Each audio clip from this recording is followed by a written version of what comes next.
नमस्कार, मैं हूं देवेंद्र कुशवाहा। IBN भारत समीक्षा में आपका स्वागत है।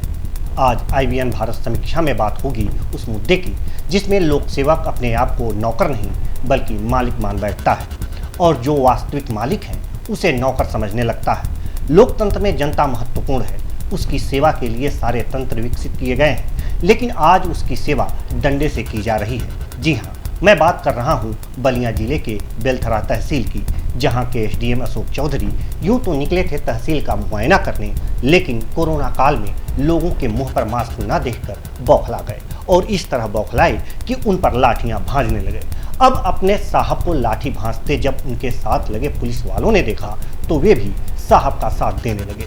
साहब ने तहसील में ऐसे लोगों को दौड़ा दौड़ा कर तो पीटा ही, थोड़ा बाहर निकलकर दुकानदारों को भी धोया जो बिना मास्क लगाए सामान बेच रहे थे। SDM साहब के इस लठबाजी में कुछ ऐसे लोगों को भी चोटें आईं जिसने मास्क पहन रखा था। खैर, भला हो सोशल मीडिया का जो यह कारनामा CM योगी आदित्यनाथ तक पहुंचाया। उन्होंने एक्शन लिया और SDM को निलंबित कर दिया गया। अशोक चौधरी ने अपनी समझ में भले ही बहादुरी, समझदारी और कर्तव्य निष्ठा का परिचय दिया हो, लेकिन मुख्यमंत्री योगी आदित्यनाथ को उनका यह कृत्य कतई बर्दाश्त नहीं हुआ और उन्होंने तत्काल SDM अशोक चौधरी को निलंबित करने के आदेश जारी कर दिए। उनके खिलाफ उसी बलिया जिले के एक थाने में FIR भी दर्ज करा दी गई, जहां उन्होंने डंडे बरसाए थे। सवाल SDM के निलंबित होने अथवा डंडे बरसाने वाली बात का नहीं है। बात तो यह है कि आखिर लोक सेवक अपने आप को समझने क्या लगता है जो ऐसा कृत्य शुरू कर देता है, उसकी मानसिकता में क्या भरा होता है। यह एकमात्र घटना नहीं है। बलिया की यह घटना तो एक उदाहरण है। अभी कुछ ही दिन पहले अलीगढ़ में बीजेपी के एक विधायक राजकुमार और उसके सहयोगी को कथित तौर पर थाने में SHO और अन्य पुलिसकर्मियों ने जमकर पीटा। विधायक स्थानीय लोगों की कोई शिकायत लेकर थाने पर गए थे।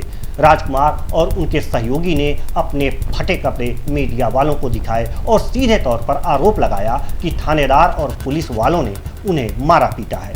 सवाल यह है कि क्या यही हमारा लोकतंत्र है?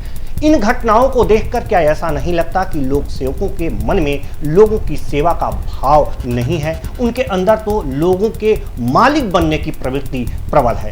क्या ऐसी मनोवृत्ति के साथ वह लोक सेवक जनता की सेवा कर पाएगा? जो लोक सेवक जनता की सेवा के लिए भेजा गया हो वह जनता पर ही लाठियां बरसाए, यह सोचने और समझने की बात है और इस पर मंथन करने की भी जरूरत है। ऐसा लगता है कि हम अंग्रेजों की दासता से मुक्त हो गए हैं, लेकिन अंग्रेजियत की गुलामी अभी भी बाकी है। वैसा ही रौब और शानो शौकत के बीच हमारे लोक सेवक यह भूलते जा रहे हैं कि जिन पैसों से उनका रौब रुतबा बना हुआ है वह पैसा उसी जनता की गाढ़ी कमाई की है। आज उन्हीं की कमाई खाकर उसी पर रौब गांठने वाले को हमारा समाज सम्मान की नज़र से नहीं देखता और न ही देखा जाना चाहिए। एक अधिकारी को अगर इस बात का इल्म नहीं है कि वह किसके पैसों का भोजन कर रहा है तो उसे सरकारी कामकाज का क्या इल्म होगा। अगर मान मिले कि वह यह बात जानता है फिर भी ऐसा हरकत करता है तो यह और भी नाकाबिले बर्दाश्त है। ऐसे अधिकारी को अधिकारी रहने का कोई हक नहीं, उसे तुरंत ही नौकरी से बर्खास्त कर देना चाहिए। IBN भारत ऐसे अधिकारियों के बर्खास्तगी की मांग करता है। नमस्कार।